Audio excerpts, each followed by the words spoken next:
cette vidéo. Mais avant de commencer, abonnez-vous, activez la notification et laissez-nous un commentaire pour nous encourager.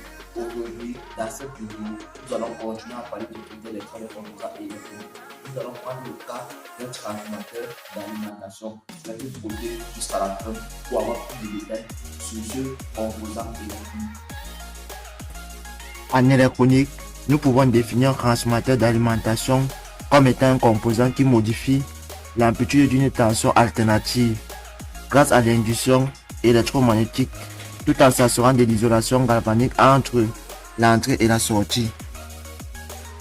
Il fonctionne avec deux enroulements, c'est-à-dire l'enroulement primaire et l'enroulement secondaire, ainsi qu'avec un noyau magnétique.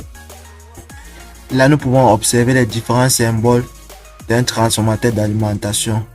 Ici, c'est le primaire, généralement appelé l'entrée du transformateur.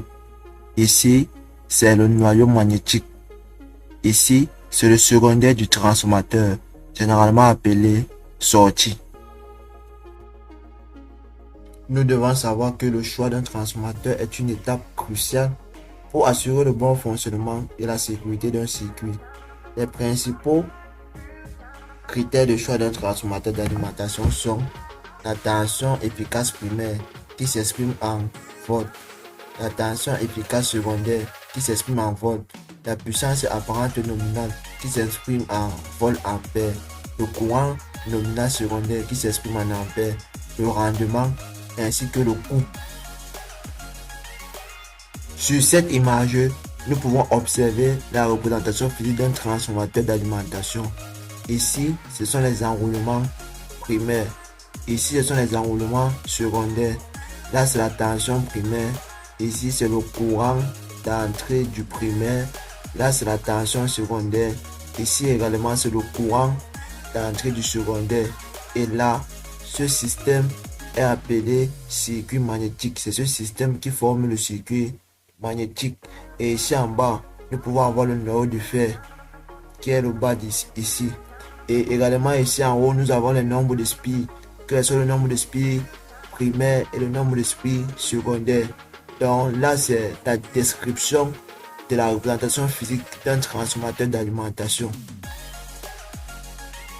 Il est important de savoir que le principe de fonctionnement d'un transformateur d'alimentation repose sur les lois de l'induction magnétique, c'est-à-dire loi de Faraday et loi de Lenz.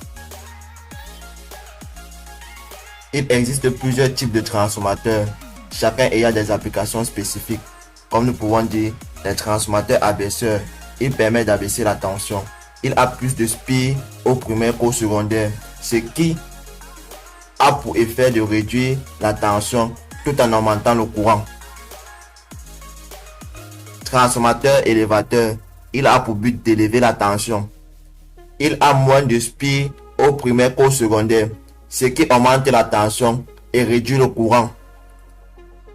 Transformateur d'isolement, il a un rapport de spie égal, c'est-à-dire NP égale à NS, ce qui signifie que la tension de sortie est la même que la tension d'entrée.